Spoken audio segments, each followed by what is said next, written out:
Good evening. I'd like to call this meeting to order. I'm going to start off first with a prayer on Ms. Cooper, our board president. Please. All right. Okay. Father, we come into your presence, thanking you for all you've done for us from the very beginning. And we're coming asking you to bless our meeting today, that it will be will executed in a most effective way so that we can realize the goals that you've set for us for all of our students. Thank you for everyone that's participating in this meeting to make it effective and to reach the right decisions we need to reach. We thank you for this opportunity to be in your presence, and we pray this prayer in your name. Amen. Amen. Turn to the flag. Pledge allegiance To the flag of the United States of America and to the republic which stands, one nation, under God, indivisible, with liberty and justice for all.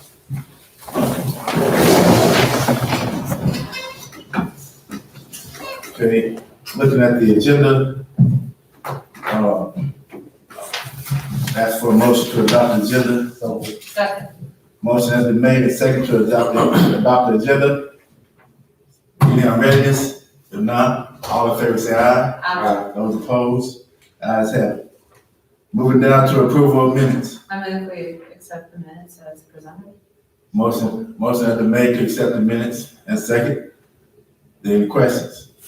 If not, all in favor say aye. Aye. Those opposed, like sign. Ayes have it. Okay, moving down to, and we're gonna try to move, the number same line has to go somewhere at 5:45. Actually, no, that got canceled, so I'm good.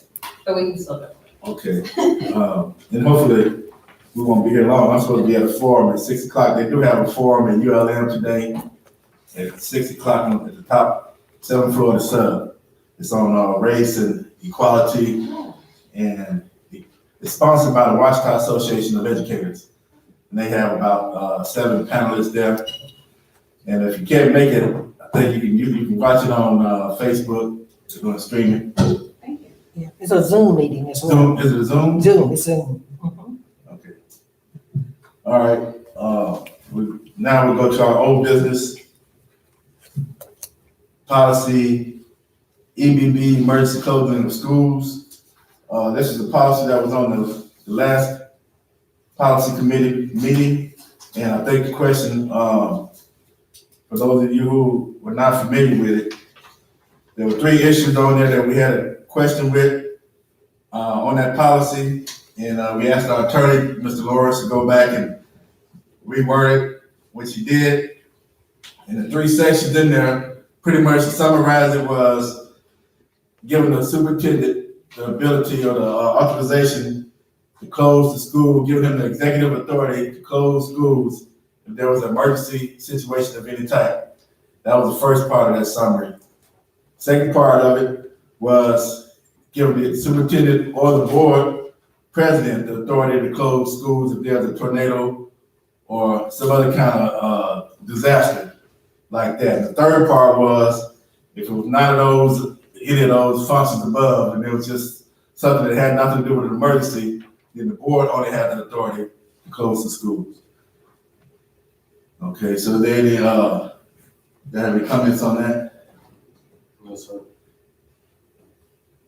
Okay, if no comments, I entertain a motion to move that to the, May I have a, yes. I know Dr. Vadrine said he didn't want to make this decision on his own.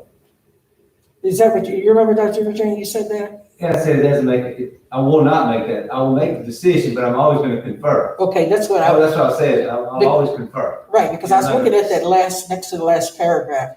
It said the superintendent, after conferring with the school board president, and is that what we're Yes. saying? That's the Right, summary yeah, of this? Yes, Okay, unless it's something that has to be done in a split second, we'll make that decision, but it's Right. practical.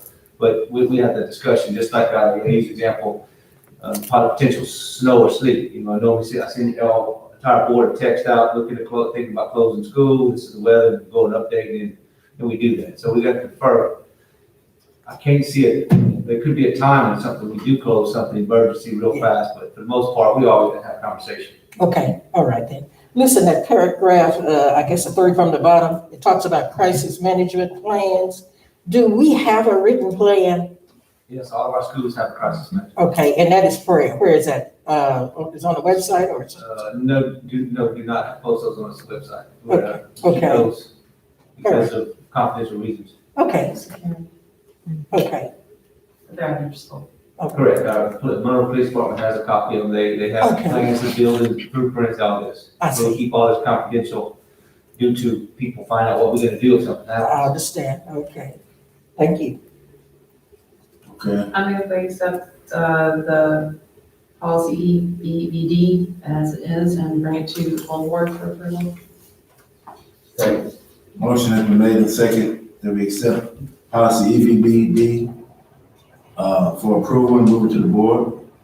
All in favor, say aye. Those opposed? Ayes have it. Moving down to item B, policy GDRIBC. This policy here was, again, it was old business. It had a lot of stuff on there, but all this stuff dealt with the CARE Act, am I right? Correct. And that will expire December 31st, 2020. So it all expires December 31st, so it's, so much change, so many changes going on a weekly basis almost. So I don't know if we necessarily need to just mess with it, but we do need to approve it Yeah. and send it to the board so we can, And potentially we could see another one January 1st. or We could see before one, that. right now, Congress is actually meeting to work on their process. I think they're close to, they plan to have some before the recess, so it's probably the next 2 to 12 days, we'll get something different. Yeah, I move that we advance this to the full board for approval.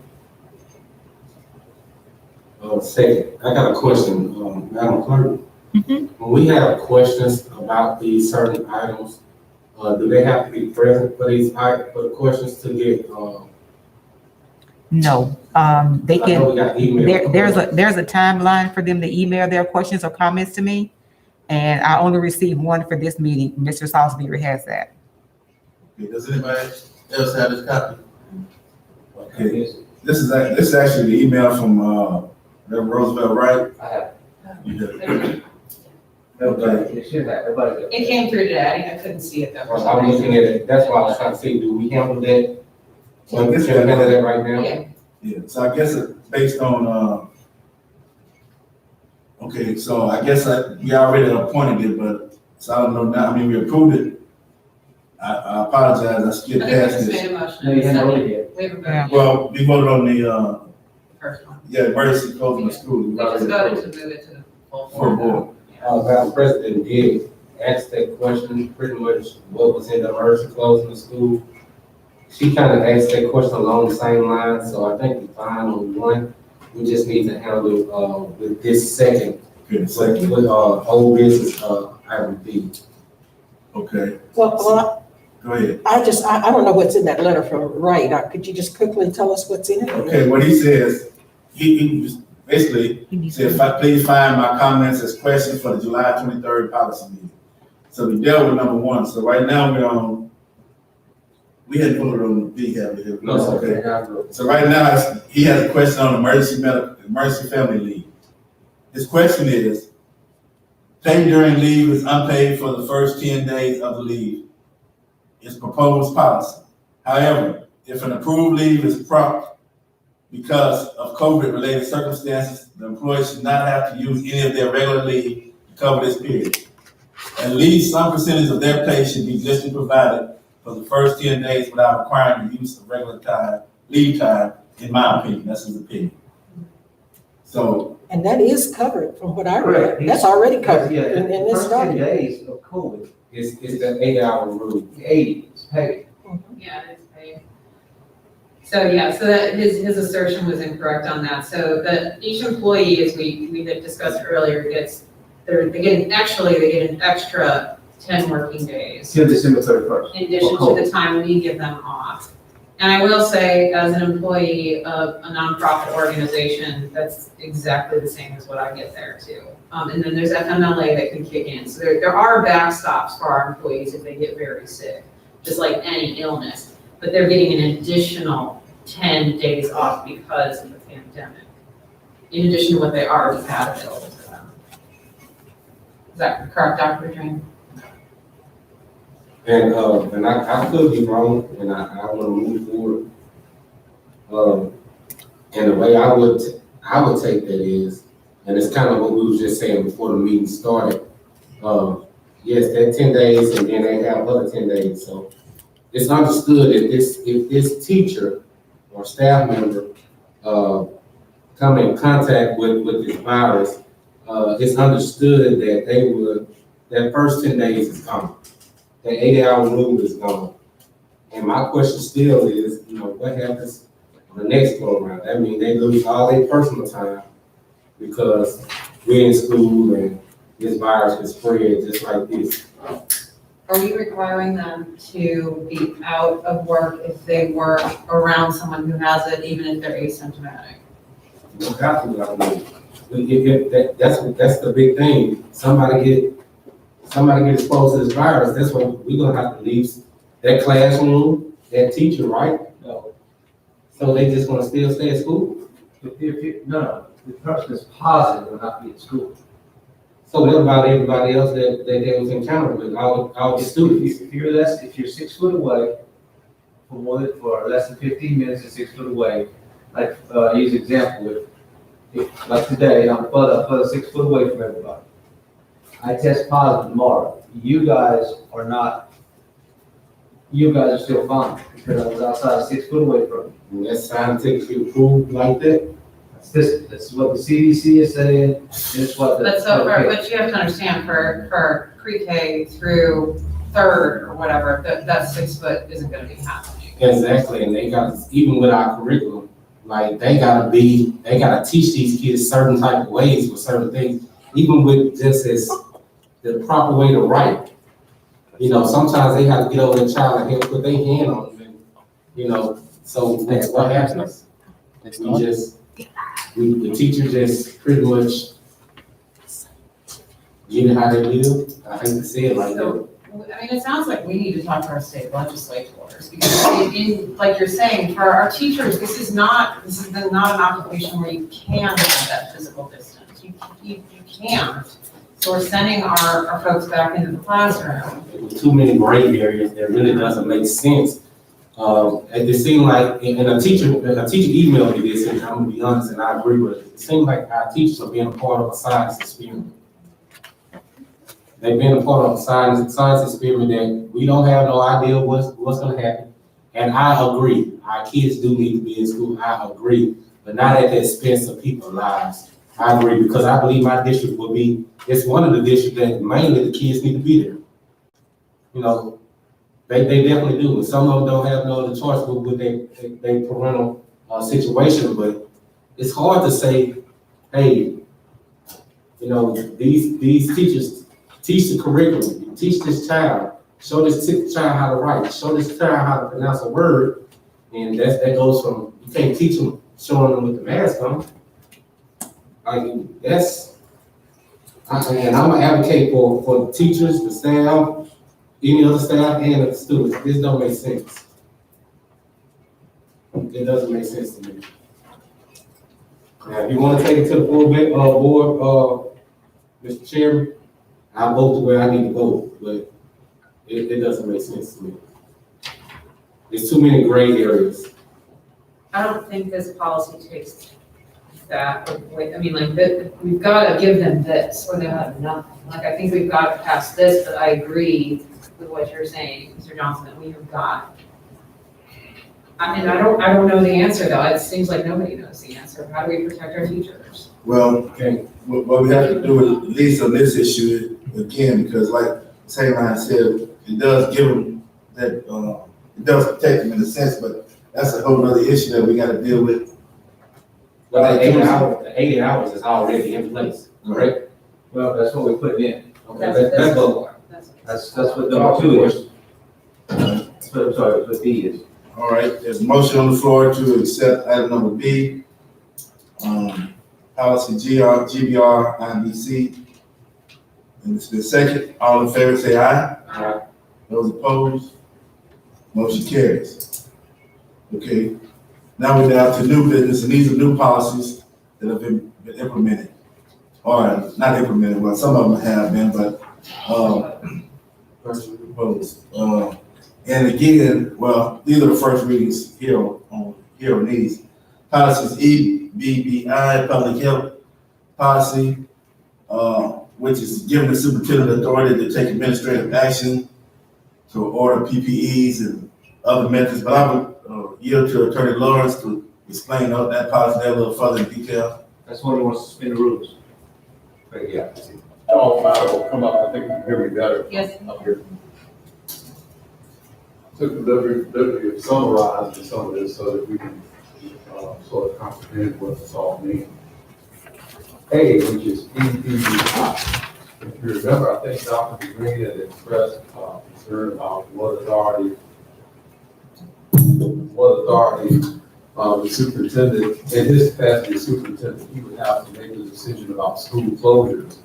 He said that he wanted the board to have a role in that, if I remember your statement correctly. When you look at EBBI, it modifies the draft that you've been presented.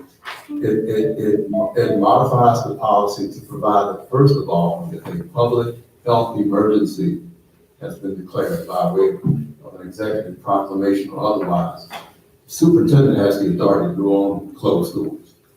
Because you have the governor calling for it, you have Homeland Security calling for it, or some other civil authority.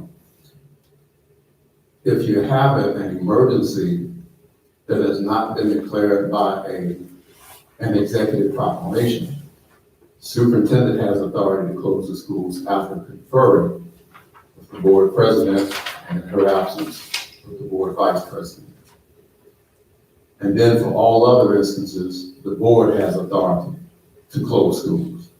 So it's 3 steps. Are there any questions about that current read or interpretation of EBBI? So this one does not add the after confirming, that's not in there, is it? Are you looking at the red line version? And it says new policy, there's no red line. Oh, on no. it, but- There was no red line version on that one. That's the one that you wanted to suspend policy on and go ahead and adopt at the next meeting. The version that I did a markup on, it says, whenever a public emergency endangering life, health, or safety. That's not what we're looking Oh, we're on we're in new business on the public. EBBI. It's a EBBI. Not EBBD, yeah, this is EBBI. Oh, I am sorry. Because the other one didn't say the conferring, that's why I was like, well, because this one is a lot like the EBBD, is it not? How is this one different?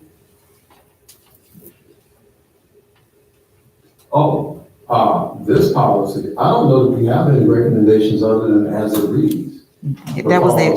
Because it is particularized to public health emergencies, and it gives the superintendent authority to develop, implement, and maintain regulations and procedures in the event of a declared emergency, which is all in the first paragraph.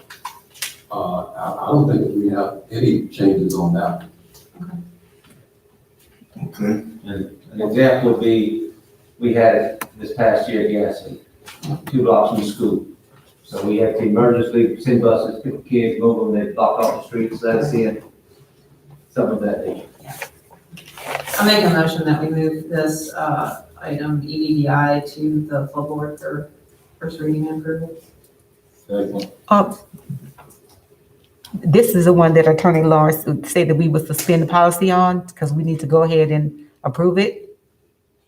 So we would suspend policy on the first reading. On the first, okay, so we will move this forward to full board for full approval after suspension, first reading because of time limits.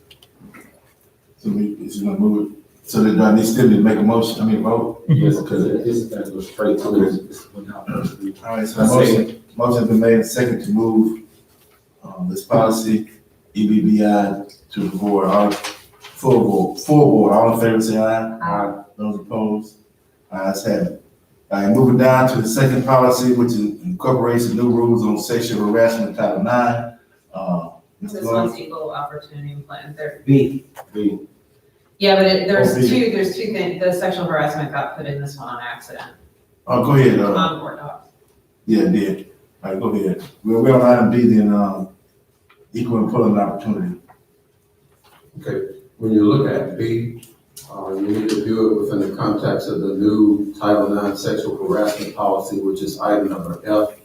And B, item B on the agenda, which is policy GAAA, is the equal employment opportunity policy. And what this rewrite does is that it incorporates considerations regarding Title IX into the equal employment opportunity policy of the school board. In other words, if you look at a prior draft of this, and I know that sounds convoluted, but if you look at a prior draft of the equal employment opportunity policy, it does not necessarily have a particularized reference to Title IX. This brings Title IX into that policy. I'll make a motion. Mr. Lawrence. Sorry. Ms. Jacobs, do you have another copy of this to give Mr. Lawrence? I do. I'm gonna read this out so for the audience. This is another question Reverend Wright had. It says there's a redundant phrase in paragraph 4. Further, the school board prohibits retaliation against any individual from making a complaint under this policy or participating in an investigation of any such complaint. The entire phrase is repeated in paragraph 5. Examples of different forms of retaliation should be included: demotions, lateral transfers, participation in meeting pursuant to position, etc. He said under miscellaneous, the policy states additionally, there should be no recrimination against a person because a grievance has been filed in accordance with the provisions outlined herein. What are the penalties imposed if a person does experience recrimination because of a complaint filed?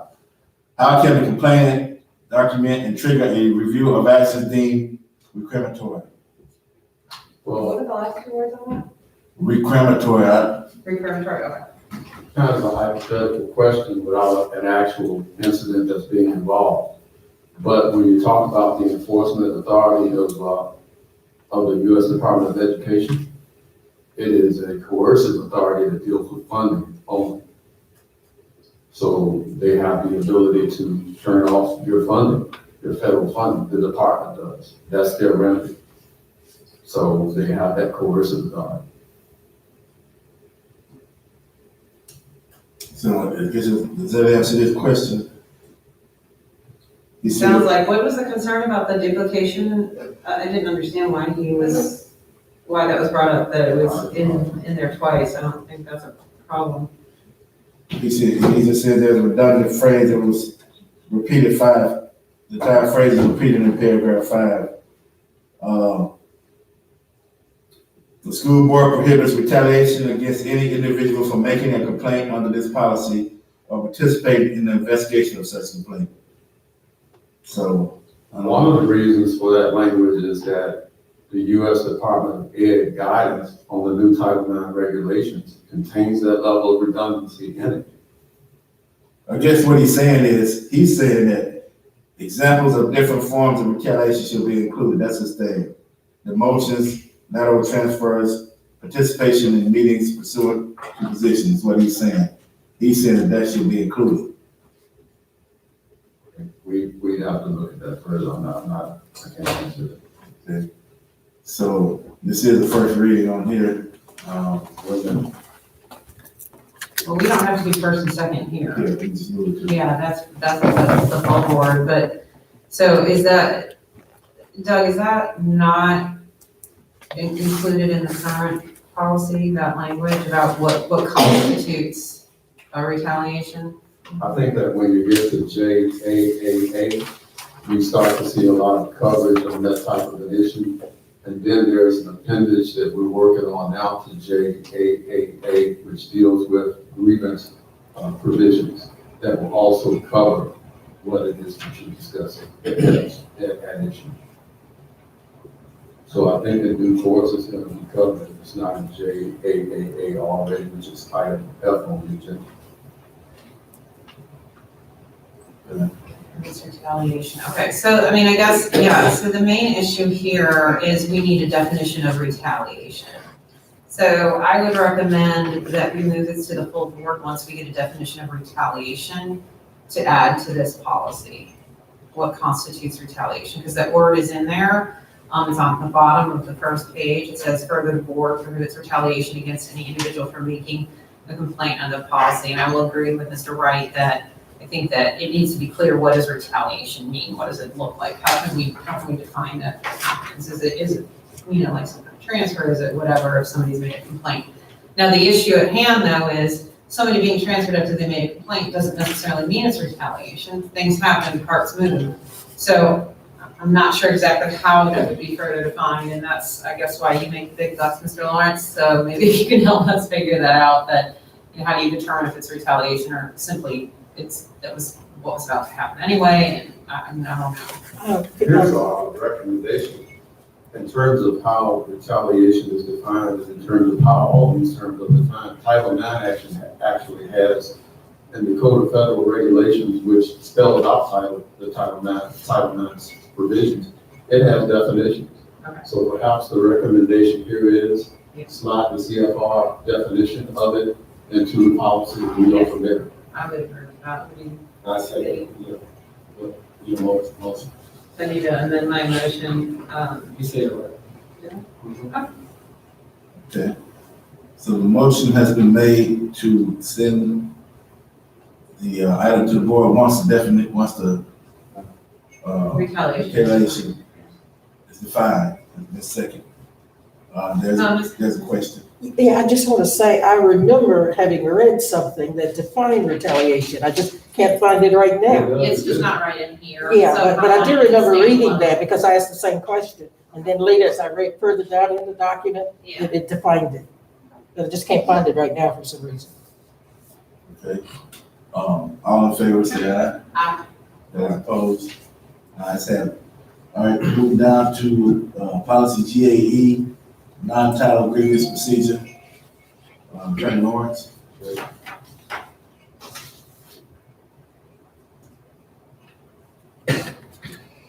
What GAE does, and this is per the requirement of the U.S. Department of Education, it says that when you look at the existing school board policy on grievance procedures, there has to be a completely separate and distinct grievance procedure for Title IX. So what GAE does, it makes a distinction by saying the current grievance procedure that is in effect that we have for all other matters, it will remain in effect, but there is going to be a new grievance procedure unique to Title IX to which this will not apply. And I want to emphasize the point that that new grievance procedure for Title IX is currently under development. There are elements of it that I'm going to need to visit with you on, Mr. Salisbury, and with you on Dr. Green, because it is very specific. So the net impact of GAE is our existing grievance procedure will remain in effect, but it will not cover the Title IX because there will be a separate one for Title IX. Do we need to indicate that in the other one? I think that as written, as these policies are presented to you, that is how I interpret them. In other words, the reason why we're getting the drafts that we're getting, if we take GAE, for example, it's telling you, look, this is a grievance procedure, but it's not going to apply to Title IX based on the redress. So it's almost self-executing if you adopt it. I'm making a motion that we move this to the full board for first reading. Motion has been made and second to move to the full board for first reading. All in favor, say aye. Aye. Those opposed? Ayes have it. Now, item number D, policy JEAA, Title VII, employee sexual harassment. It's JAAA, right? I'm sorry, GEA, GA. GAEAA. It's math, is that? Yes, if you look at GAEEE, it essentially says this. Title IX is a section of the Civil Rights Act. which deals with educational discrimination based on gender. Title VII is a separate section of the Civil Rights Act that deals with employment discrimination. Title VII is codified in GAEAA. It will remain in effect. And what will be covered now for Title IX will be covered in the separate policy JAAA. So employment discrimination will be covered under GAEAA. Educational discrimination based on gender will be covered under JAAA. That's a summary of what the effect of this policy provision for GAEAA does. I move that we move policy GAEAA to full board for approval. Second. Motion is made and second to move policy GAEAA to the board for approval. Any questions? If not, all in favor say aye. Aye. Those opposed? Ayes have it. Moving down to item E, policy GAMC, investigations. And I do have a question after you. Yes, sir. GAMC says that whatever our current investigatory policies are regarding any other type of complaint that is filed in the district, or whatever they are, whatever they happen to be, they will not be used for Title IX. Title IX will have its own investigative obligations. So GAMC mandates the development and the maintenance of investigative procedures. And I think the draft, y'all correct me if I'm wrong, it says that working with the superintendent, it will be developed internally on the investigative, the development of that policy and the maintenance of that policy on Title IX investigations. So you're now going to have two sets of investigatory policies. Title IX investigation and everything else in non-Title IX matters. This particular policy, if I may, this is general investigations, and it's saying in the event that a Monroe City School Board member or staff member believes that condition exists. So, and then it goes on to say that the school board member shall not participate in any investigations undertaken, and then it changes the language from reporting to investigation. And then, like you said, it adds that clause stating that Title IX pops out separate. Yes. So, you want to read the question? Yeah, the question here says, the policy prohibits school board members from investigating harassment claims and refers all such matters to the superintendent. The policy does not spell out how the district and then Doesn't have the Which procedure. handle, how the district, can handle harassment claims against the superintendent. What part will the board play, or will the superintendent be shielded from all harassment claims? Let me tell you what JAAA goes into in addressing the issue that you just raised. If as a board member or as an employee or anyone, if you get knowledge of an event that constitutes a violation, your obligation is going to be to report that to the Title IX coordinator. That's going to be the go-to person within the organization. Now, surely, if the person who has charge of the investigatory process is the subject of the investigation, we would not want that person to be over or in control of the process. So, one of the other things that we're going to need to do here is to have some alternative go-to individuals to whom matters are reported other than the Title IX coordinator. So you could get into such as, should you have someone that's on the human resources side? Should you have someone on child welfare and attendance side? Should you have these 3 or 4 different alternate path. So It would have to be a separate entity, it couldn't be someone who would be the superintendent's employee. So that's why I asked, is it against the law that the board can't play no parts of this if it has something to do with the superintendent? It seems like everything is kind of slowly taking every piece of power away from the boardroom where we just hear. So is it against the law for the board to step in since the board is his supervisor? Yeah. So I think you're right, this should say, unless the superintendent is the subject of the investigation, wherein the board will retain the power to investigate as the Yeah, superintendent's that's the employee. language I would like to see. I agree. Because you're taking so much away from the board cannot do this.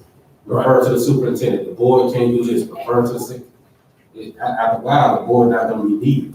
Right. Yeah, I mean, as long as we're supervising him, I don't have a problem with, him having that, because we still have supervisory power, but yes, if he's the subject or any future superintendent is the subject of an investigation, then I think the board needs to have some power in that. Right, the, point definitely well taken. Remember too, the purview of Title IX is going to govern everybody. There will be those instances where you will have some Title IX issues that will not deal necessarily with personnel. Surprisingly, there are going to be Title IX issues that are really personnel related. So, in that wise, we have to watch it, because if you do a Title IX investigation and you make a finding that someone is at fault, and that individual happens to be an employee, when you start to talk about taking some type of an action, corrective action against an employee, that's where we can run into an issue.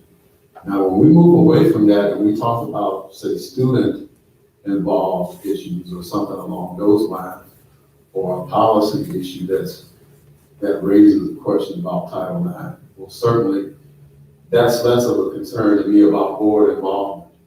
But on employee issues, that's where I would have. Yeah, we fine with him doing the employee part of it because of the personnel, but just say if it has something to do with a superintendent, not just saying him.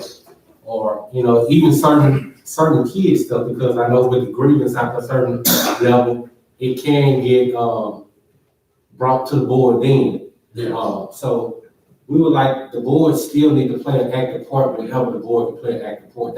That's me speaking. Yes, Brandon speaking. But as far as personnel, he can handle that because we know under the law, he's supposed to handle personnel. But any other deal, when it's time for some investigation, I feel like the board should play a part in every aspect that the board can play a part in. That's fine. I'm trying to figure out how to word it now. Well, I think, Thanks.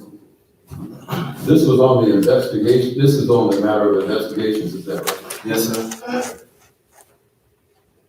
Can add that clause, so we can ask, and Ms. Kicker can go next, but that we ask to move this policy forward with the addendum that unless the superintendent is the subject of an investigation, the board shall not be, or some wording, and we will need that from Mr. Lawrence prior to it going to the full board, that adds that the board will be involved in the investigation if the superintendent is the subject of said investigation. I think and students, we can be involved with the students part as well, right? Yes, sir. And students. That is a different issue involving students.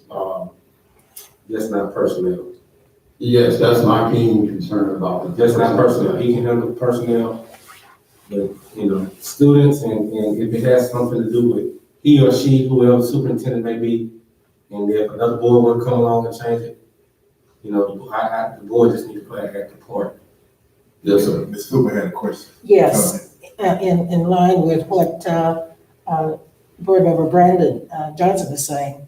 I'm looking at that second paragraph under investigations, and it says no school board member shall participate in the investigation. Now, that doesn't mean that we shouldn't be informed, it doesn't? Because see, I feel like with such investigations, as a board, we need to know about such. And then the other reason I mention it, I'm looking at the paragraph right under public announcement of employee discipline. That's all in the same document. It says the Monroe City School Board is calling us in now, in accordance with state law, shall initiate an investigation of an employee. You know, so it's asking us to be involved here, but prior, no participation. Right. So that just doesn't match up with me. Now, I don't want to run away from this, but this is your policy package that was sent to you for consideration. And what I did was I was trying to focus primarily on the Title IX aspects of it. But as you pointed out, Ms. Hainline, and as you're pointing, as all of you are starting to point out, when you get in the upper sections of that policy about investigations, you get into that discussion about the board not being involved, which is something that board members need to discuss or hash out or talk about in terms of having it to meet your expectation. Only with the caveat that I offer about personnel. But I think we in agreement with that, right, Ms. Hainline? Was personnel? Yeah, I'm not sure why the board would need to be involved in an investigation for students either, though. Because most of the time with a grievance, and even something, let's say we talk about expulsion. We get a board together or a panel together, we talk about that expulsion, and then if they can, what is the word? You're talking about the appeal Well, process. they can appeal it, they can appeal it, and then, because we've done it before, and then they come to the board, so it's still us being a part of it. Right. Once they appeal it, it comes to the board, and then we either make the decision to uphold the superintendent's recommendation, or we overturn it. So we'll still be involved in some which way. Is this investigations, this particular policy, it just says investigations. Is this investigations regarding Title IX? Is this investigations regarding sexual harassment? Is this investigations about a child being injured? Is this any investigations? I guess I'm not clear on When that. I first read it, I read it as a general policy on investigation. That's how I read it. It says general investigations here. Well, yeah, it says it under the main title. I just wasn't. So, you know, when. And I agree with Ms. Cooper, obviously, and the board has been informed of these things because usually there's something legal attached to it, but, But there is a procedure drew under the law. by It which is board in- members have a right to be informed. In one of the other policies, I'm not sure which one it is, once the grievance is handled by the superintendent, if the parent appeals, then it goes to the board. right. And the board considers the record. So pretty much we're gonna be involved, and I just think the verbiage should be there. And the grievance part of this is under development now. We have to have a grievance procedure. It's under development, but we can't do that until I have this extended conversation, which we will do. Yes, We all scheduled. Well, and that's what, so this language, pardon me, I'm sorry, as I'm discovering. You know, as I'm reading this, it's not, you know, the language is changing from no school board member shall participate in any manner in investigation to no school board shall participate in any investigation undertaken in the school system. But, you know, participate in an investigation is different than being informed about, and it's different than you've done the investigation, somebody's disagreeing with the outcome, then there's a grievance, and then that's a whole different thing than the investigation.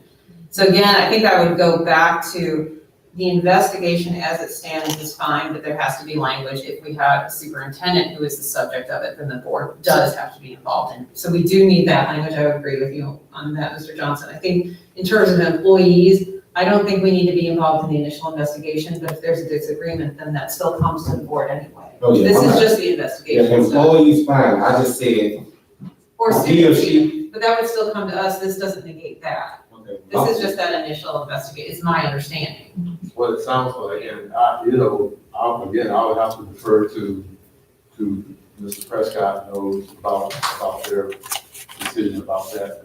But maybe we need to add language in this to say, after the initial investigation, if there's a dispute, then that's when the board gets involved. So maybe adding that clause into it. Yeah. Okay, so we need to add a piece about if the subject of the investigation is the superintendent, the board will be involved, and if there's a disagreement with the outcome of the investigation, the board may be involved. Okay. Take a motion. Second. because she made it. Motion been made and second with additions. To send this to the full board, all in favor say aye. Those opposed? Ayes have it. Moving down to policy, Restate that, I'm sorry, restate that last point, it was two, if it involves the superintendent, board. The superintendent's the subject of an investigation, it will go to the board, and if the outcome of the investigation is questioned by the subject, it will go to the board. Okay, Or that'll be a part of the you reading. can tweak that a little. okay, moving down to, sexual harassment. JAAA, new policy Title 9, sexual harassment.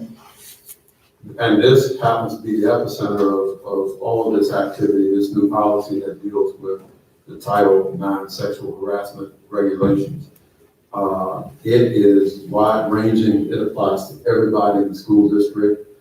It delves into quite a few things. Here is the interesting thing about this. The court definition of what a Title IX violation is different from what a U.S. Department of Education, OCR, definition of a Title IX investigation is, meaning the standards for what constitutes a violation under this new guidance from the Department of Education is lower than what the courts say. And that is permissible. There are two United States Supreme Court decisions that say that when it comes to agency activity at the U.S. Department of Education, they have a right to define a Title IX violation in a way that is different from how the court would define it if the court were entertaining a lawsuit for monetary damages. Okay. So here, this is going to cover everybody. It's going to cover even instances where, as a board member, you may happenstance get a report from someone that something has happened. It's going to be your obligation as an individual board member or whomever you are to report to the Title IX coordinator or whoever those designated individuals are going to be, what, if any, activity comes to your attention that constitutes sexual harassment and violation of Title IX. Also, we have traditionally thought of Title IX as being something that covers students, student rights, student deprivation of the deprivation of student rights to educational opportunities. This is covering everybody. It's even getting into the issue of employees who say something happened to me because of my gender, and I was not able to do or participate in a certain educational process, and as a result, I now want to have a Title IX violation. But the agency definition of the U.S. Department of Education, which is what this is, will be different and a much more diminished standard from what the courts will use if they are evaluating a Title IX violation. So I wanted you to keep that in mind. And if you have any questions about this policy, I will do my best to answer them. But this is the key policy that you need to be paying attention to in this package because it's what everything else maps back to. All right, Ms. Cooper. Yes, Doug, in the same document title, further down after coverage, Title IX coordinator. Oh, this might be the Dr. Vidrine. I thought we already had a coordinator, a Title IX coordinator. We don't have one? 504, do you have a Title It IX? comes under child welfare, Mr. Sam Moore handles. Title IX only deals with high school athletics. That's not where it comes into play from. But we have home, whatever, we haven't had any complaints from our, the Title IX most deals with athletics most of the time. I thought we had had a complaint at Noble a couple years back. Oh. The locker room situation. And I just brought that up because the paragraph said the superintendent shall designate and authorize a Title IX coordinator. Yeah. Yeah. But we already have one, right? Yeah, and like I said, he handles that. He handles all high school stuff or junior high stuff in that neighborhood. He's child, Mr. Moore. It says child welfare. It also says child welfare director will handle complaints come to them also.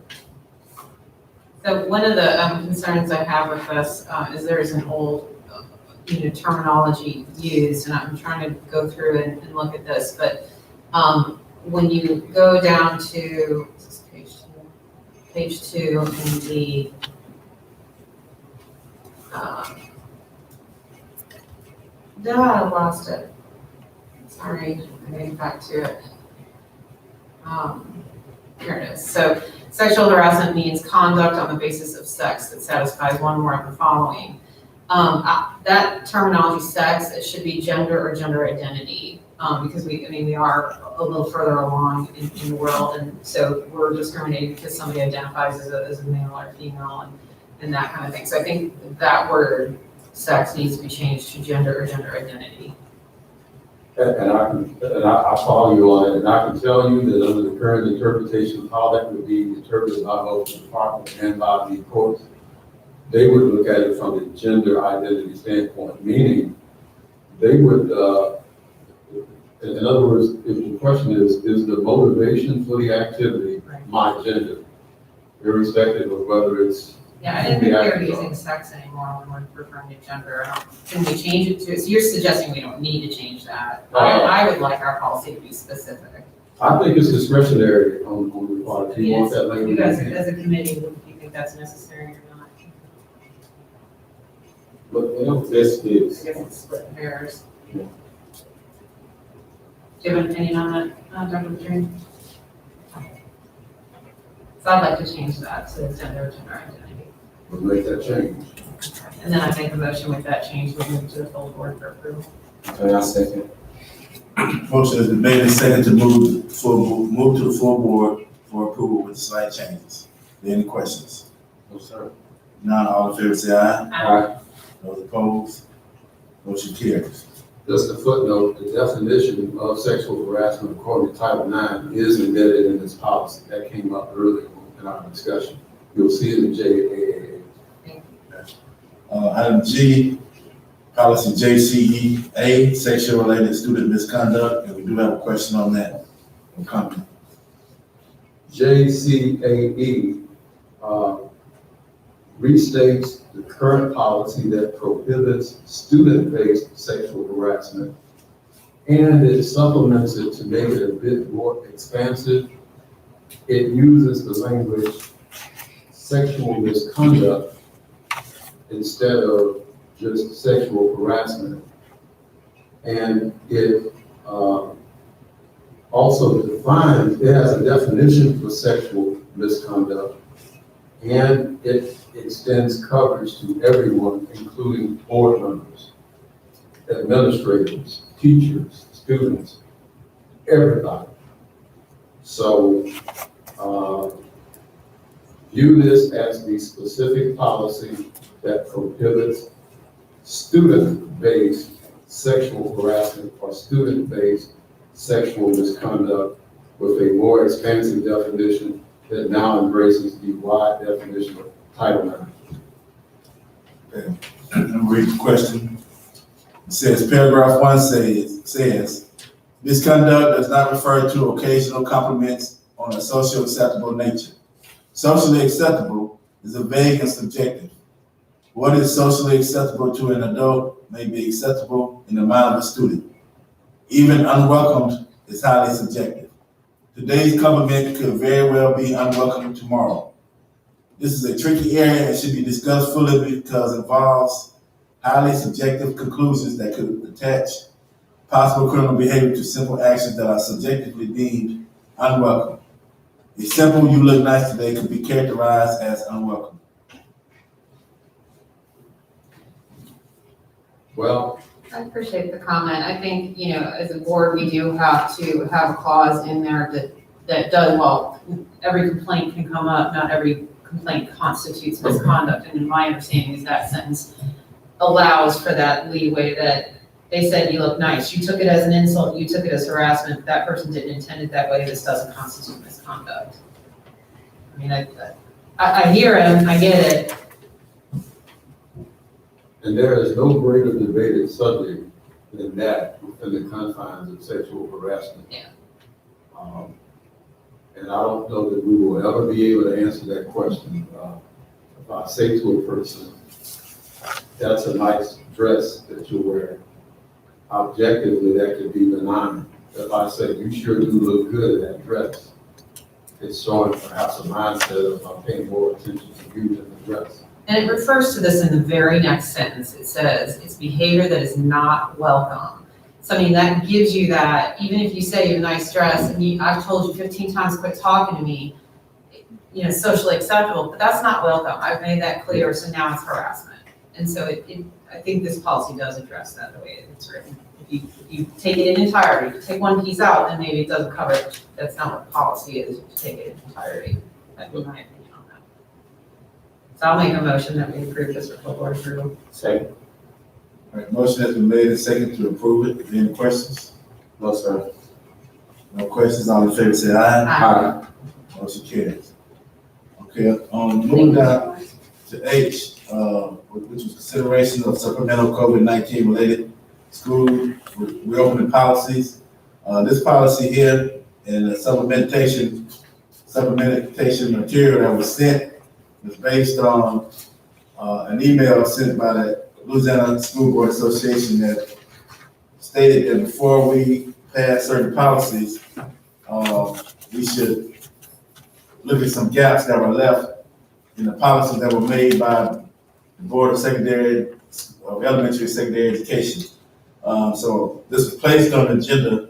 However, those items that were listed on the agenda just so happened, the superintendent received a email today from the Board of Elementary and Secondary Education, which stated that the Louisiana School Board Association was satisfied with the changes that were made, because as we know, things have been changing every day, these policies. So what has happened is they went back and looked at some of these gaps that they were looking at, and they changed those policies. So now, as when the superintendent reports Thursday, I think he has some of these things, not Thursday, the next board meeting, he'll be addressing some of these issues that are questioned in this policy.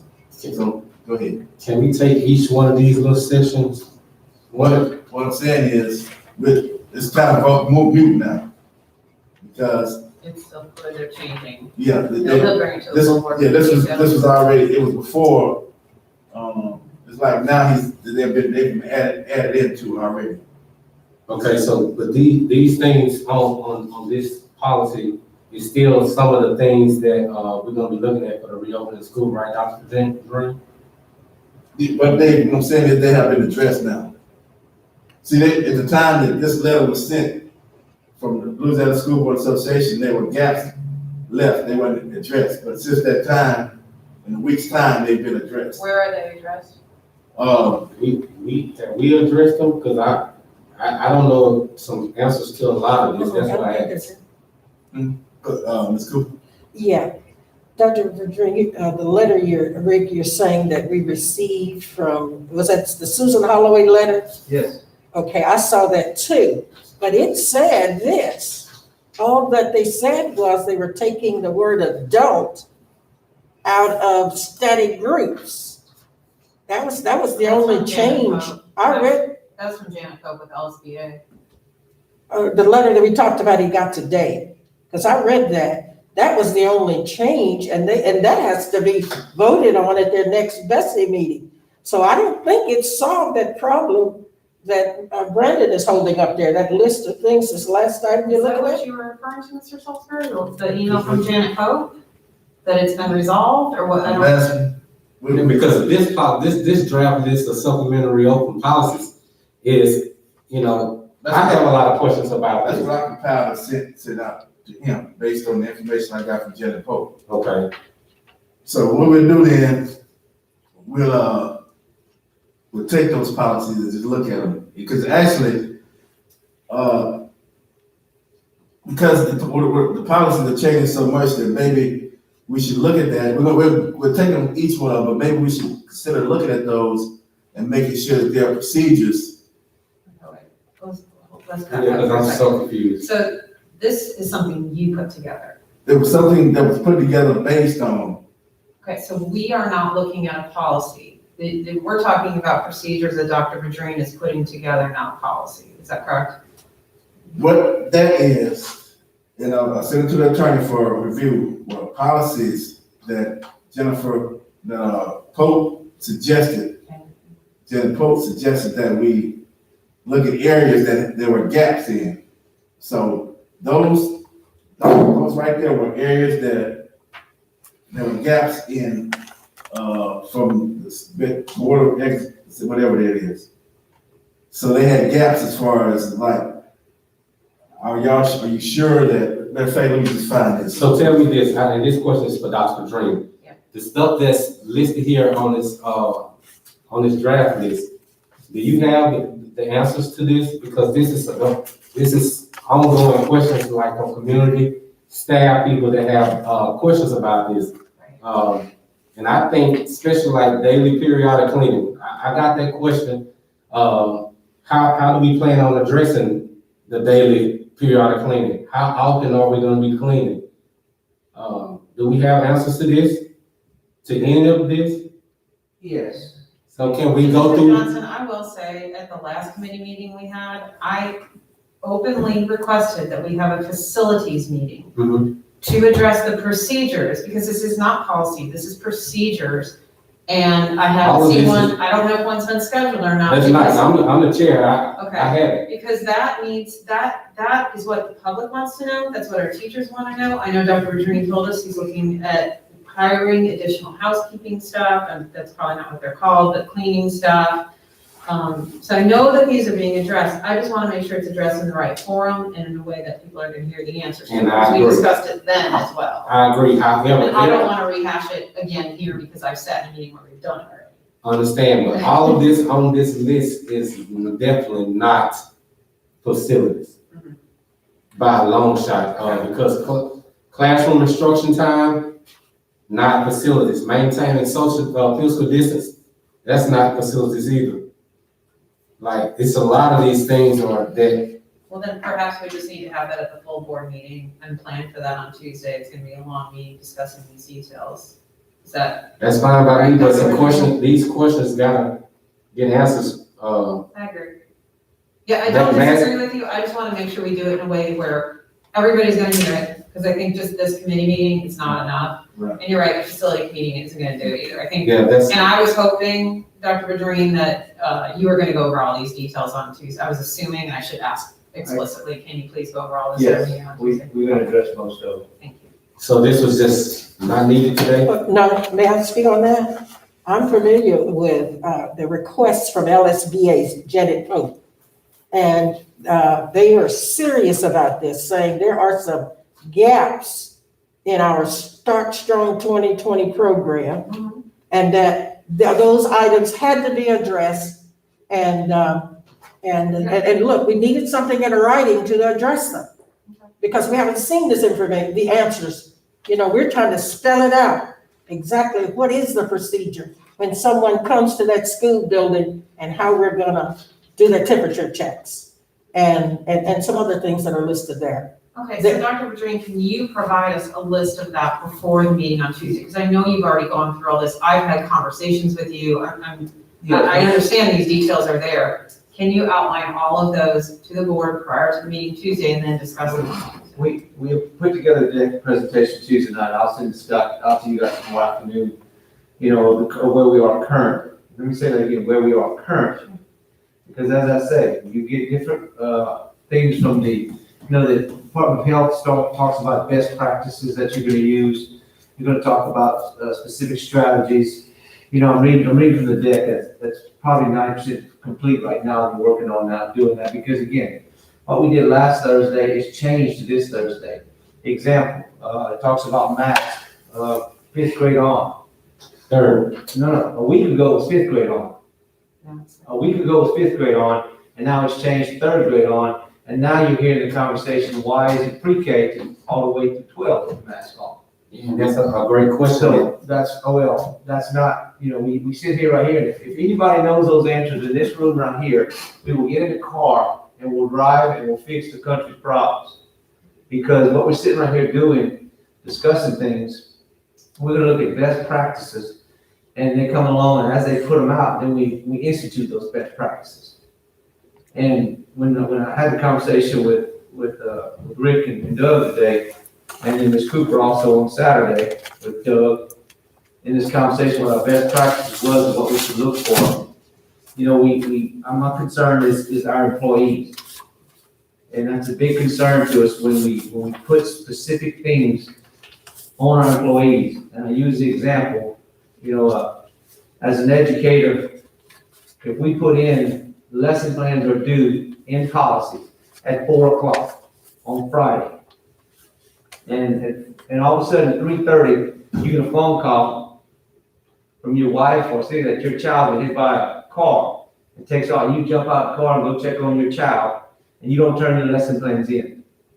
If it's policy, then I could actually say your lesson plans were late, and now you violated policy. If it's procedures, then we have some room to discuss, because when we have policies, you take in gray area out, you take in practicality out. And to do that to our custodians, our teachers, our cafeteria workers, our bus drivers, is not fair. And so if we're gonna go out and put policy on and direct policy that says that you have to do this, one of the policies states that the principal is responsible for making sure no crowds are at the door. How does a principal maintain all the doors to say he's gonna run around and do what? We got a policy that says principal must maintain no crowds. That's one of the things they say here. Monitor crowd at all entrances. School principals act and constantly monitor to prevent students, faculty, and staff from crowding at entryways. All of a sudden, I get a report that there's 6 kids congregated at a door. I bring that principal in, policy says I must write you up because you didn't follow policy. And so now we've got to where we're moved away from procedures to where our principal's trying hard, you know, but we also have, you know, we got examples everywhere. But my thing is to have these policies and put it in place. We're gonna have to have a consequence if that principal doesn't do that. And we're treating our employees under a you know, almost a iron fist. And that's not the work environment we want for our employees. And I don't want that for our employees, and I'll argue for our employees all day. I understand where we are with the virus. It's here, but I do understand we gotta have some practicality for our employees. And procedure and policies is one, because I don't want to be the one to tell that principal, you congregate at the door on Monday. We see it again on Wednesday and on Friday, 3 days this week at congregation. The principal says, I'm doing my best. See, I understand. Try to work with it. But to have a policy, to me to have to write that principal up, or the high school secondary supervisor write that principal up, or junior high principal, elementary principal, is wrong. And then that principal writes the teacher up. You know, we create this atmosphere in the school of did I do right? So that's my biggest fear. And may I speak? There is a threat from LSB, and whoever approves our Start Strong 2020 program, saying if we don't have certain things in there, they're not gonna approve our program. So I think that's where all of this came from. Well, and no offense to what you're saying, Dr. Dream. Yes, this says policies. I understand. I'm not trying to put any more pressure on our staff, trying to hold them accountable because it's already tough for what they're about to do. But you said, yeah, certain procedures need to be done. And that is the problem. These procedures need to be done, but we have no answers to these procedures. We don't know. It's so many gray areas. Yes, we didn't took the initiative to say, right now, we're going to start school 2 weeks later. Yeah, but it's still almost a month to school and people still don't have a clue. Teachers don't know what they're going to be teaching. They don't know if they're teaching virtual and a classroom. You know, people don't know about these kids as far as masks, you know, everything on this list. It's just no answers. I'm not saying, hey, let's dive into a policy with this. But I am saying, okay, let's have some procedures in place so we can know what's going on. It's like we started out, prime example, we started out in March, the top of the state with distant learning. We started out at the top with this distant learning. But after so long, we closed down to be one of the last coming up with a plan to go back into school. That's incorrect. That's incorrect. It's plenty. I let you talk. I yield. So we have a lot of community people We have a lot of staff, whether they coming to you, to your office, or not, they are contacting the board members, and they have problems because they do not understand what's next. I get that question. I said, I try to do a poll of people in the community, staff, to try to see, okay, what are we missing? What questions and concerns you have? And they have excellent questions that we do not have no answers to. There's so many gray areas, but yet and still we saying, okay, let's go back into school. Let's put these staff members, we saying in one breath, hey, we want to protect our staff, we want to make sure they are safe, but we said, okay, get back into that classroom. I almost saying like, let's get back to normal. It's not gonna happen. You talking about 25, just give me one little second, about 25 kids in the classroom. Not safe. That is not safe. Right now, we are the leaders of this district. You as a superintendent, us as the board. We have a room right now where we are social distancing in this room. We are social distancing right now in this room. We are the leaders, but we saying, don't put 25 kids in a classroom. How are we leading by example? We're not leading by example because we're protecting ourselves here. In the midst of a meeting, we're protecting ourselves. But we're gonna put those teachers and those staff in the line of fire. And that's what it is, it's in the line of fire. So no, I'm not saying let's put a policy. I just saw this, and all these are questions that teachers, constituents, all they want to know this. This is good. They want to know this, but we started saying, okay, we're going to tell them this time. We're going to tell them at this meeting, whenever.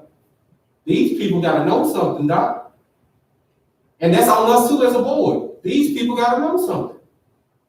Now I'm done. Same line, you got a comment? Yeah, I was gonna say, I know that I've talked to many teachers, the ones who've not been involved in the summer professional development, I think are a lot more clueless than the ones who have been involved. So that is part of the issue that we have here.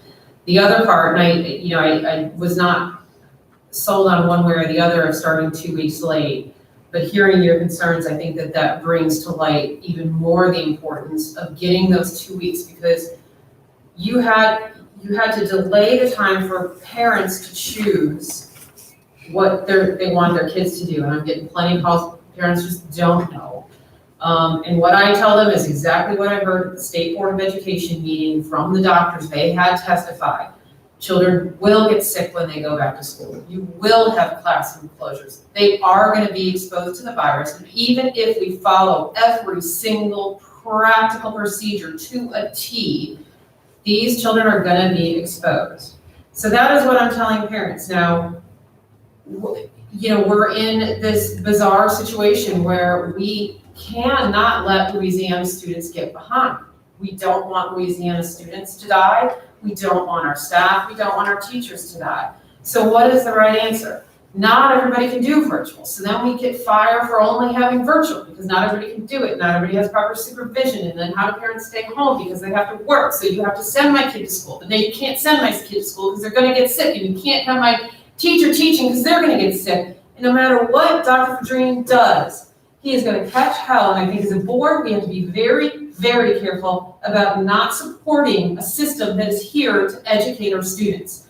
And you can criticize that man every day, but this is an impossible situation, and this is not his fault. This is a virus, and we're doing the damn best we can.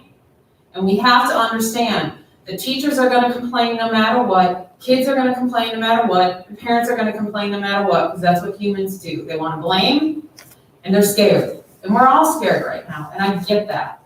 But I think we have to understand they've got 2 weeks. That's a long time to figure out those procedures, to understand roles, to understand which students are going to be wholly virtual, especially during the first 9 weeks, and then we recess. I get that. How are we going to clean? Who's going to be responsible for the door handles? Who's going to be responsible for the bathroom? All of that. It's a lot. And, we've talked, if 2 weeks you get there and the numbers are spiking and everything's worse, this is a reevaluation. Nothing's hard and fast and in stone. So I understand your passion, Mr. Johnson, because I share it, but I also think we have to understand there is no rigid answer to this. All right, thank you, Ms. Let Inglewood. me correct some things Mr. Johnson said. He stated that we didn't our staff didn't have a chance to participate. I emailed all board members last week the staff survey, where over 800 of our staff members filled out the survey with questions about concerns and then dictated concerns. And so with that said, all of our staff members expressed their concerns to us in a poll and told us exactly what they had. And so I know our board members saw that and went through it. So and then from that, we established a questions on the webpage that anybody can send us a question, ask a question from our parents, because we have a parent survey that over 4,000 kids, parents responded. I think it was 2,400, 2,600 parents with 4,000 kids. And they allowed to fill out a survey to tell us exactly what they had at home, from internet capabilities to their words, and any comments they had at the bottom also. So we had a chance to hear from 4,000 of our kids' parents. We had a chance to hear from almost 800 of our staff members about what their concerns were from opening school. And like I said, I've shared the staff members' concerns with you guys as a board. So you had a chance to read that.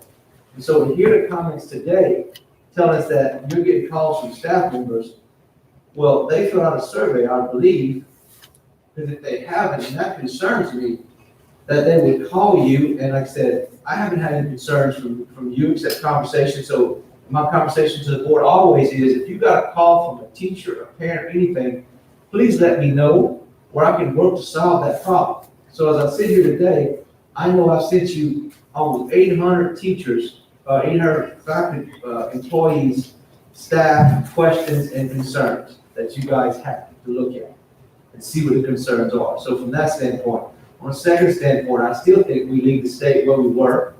The PD we did all summer long with our teachers. We have over 500 teachers that participated in staff development with no pay all summer long. I can vouch for my child. She does it every Wednesday for 3 hours, learning to prepare herself to be able to teach in both fashions and whatever she needs to do for our students. And I'm gonna tell you, we're gonna have outliers. But I'm gonna tell you, for the most part, our employees want to work and help our children any kind of way.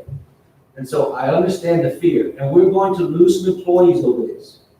We're gonna lose some employees that feel like they should be paid and not have to do anything, because that's what we had in the spring. We had employees that did not engage in anything at all, but it didn't count for students at that time.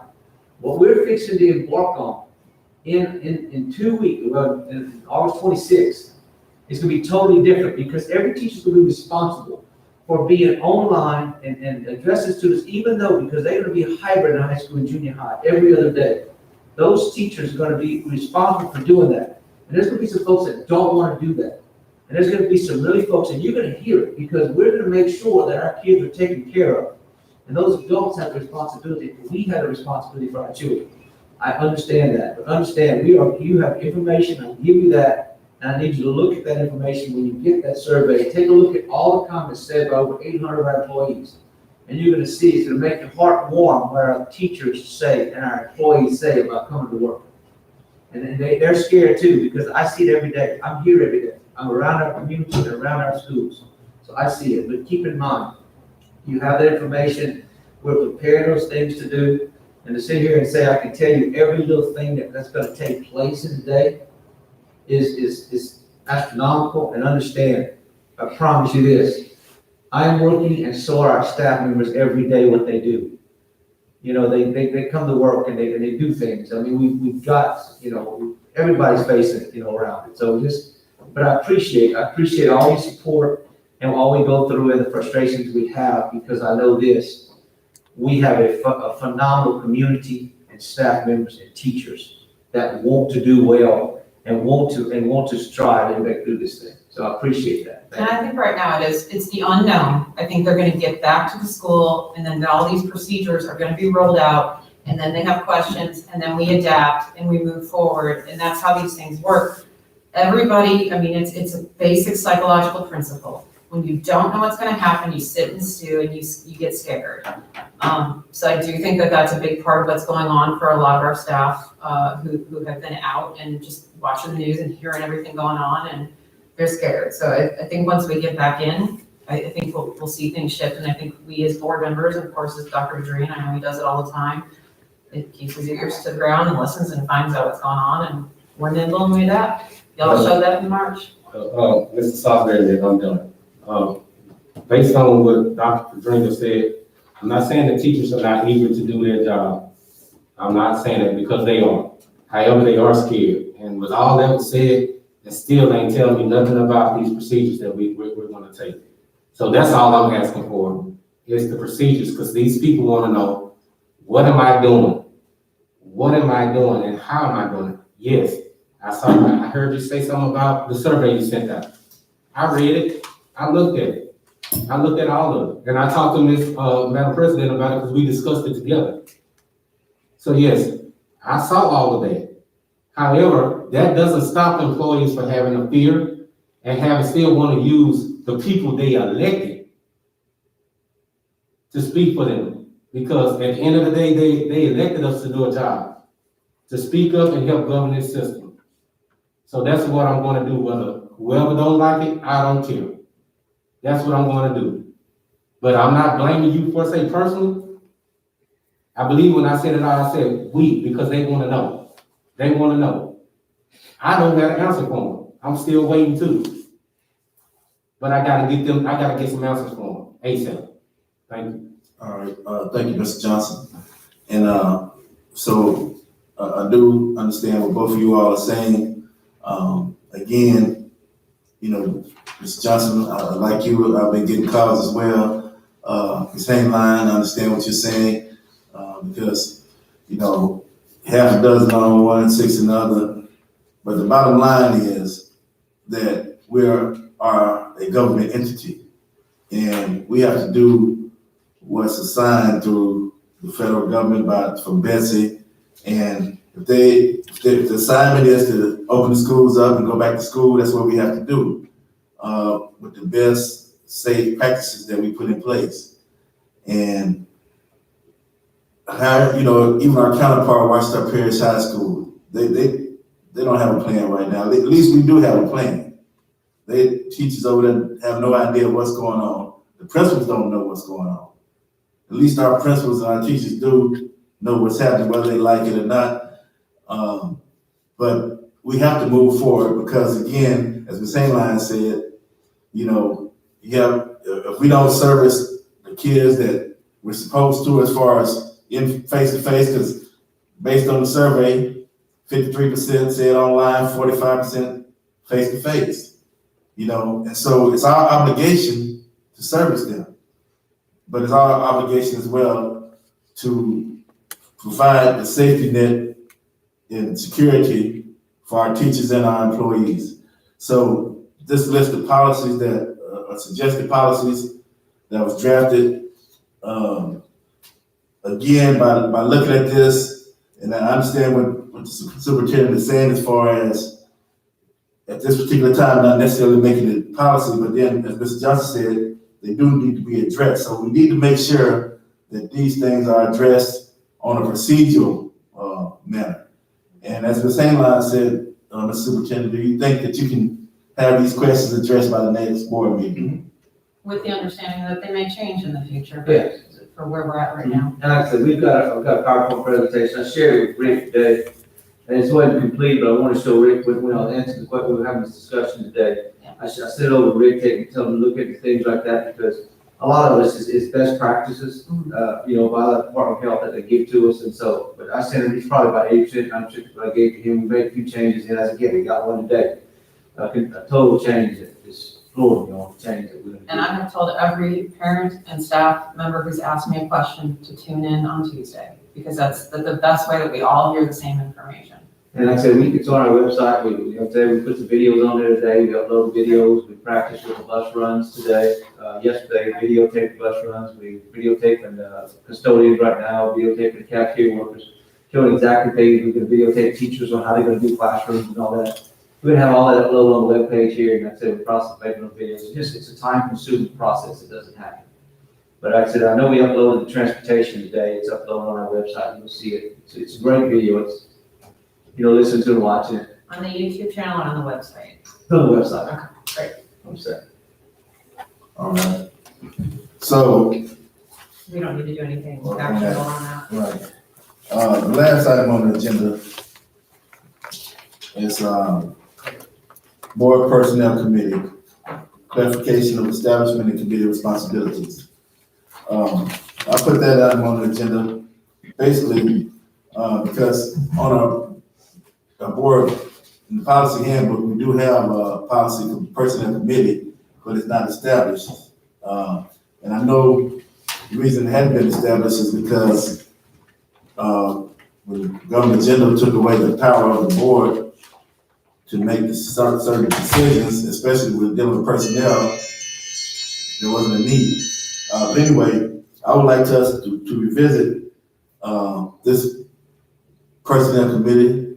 And the reason being because again, although we understand that the superintendent has the ability to hire and fire and place people, but there's still a clause in that, in our policy that states the board has authority to regulate how many schools, how many personnel at the school.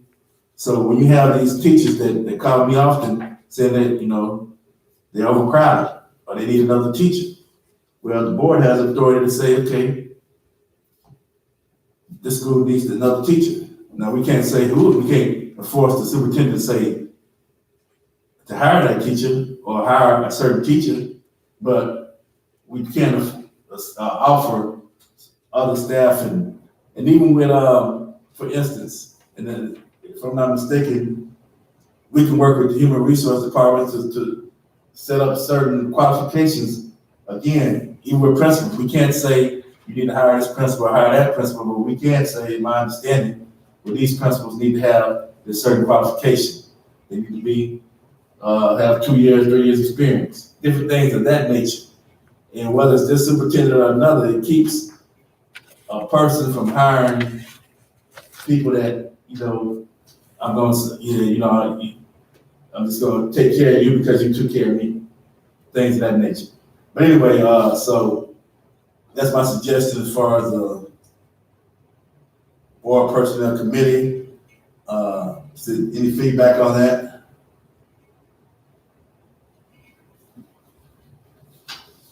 How do you want to do this, actually, Ms. Sandra? You want to review this to bring it back to the policy committee, or what's your design? I would ask that the board president assign a committee or assign people who want to serve on that committee, and then we just kind of review the purposes of that committee. What I'm saying is you have a committee that's just stagnant, it's not doing anything, but there are things that it can do, it should do. And so it needs to be some type of action done on that committee. Is this specifically a staffing committee? Is that what you're talking about? It's kind of, well, it's not because we don't have the authority to staff, you know what I'm saying? But could be an oversight committee. It could be a number of things that can be done, but the committee needs to be established first, is what I'm saying. But again, see, we can't, whether it's this superintendent or any other superintendent, we can't just sit back and not do anything as far as when we have the ability to take action on certain things. Again, when it's coming to staff, when it's at staffing, when it's at just different things that can be done. So all I'm asking is for this committee to be established. And I guess now whether this probably needs to be moved to the full board. Yeah, I'm guessing, I think we need to figure out what is the committee called, because just calling it the committee. Now, it's a personnel committee, that's what it is. Personnel committee. I mean, it's in the board, it's in the policy. It's just not active. Okay. So it's just one extra committee that needs to be added to the list of committees that we have, and that needs to be appointed by the board president, correct?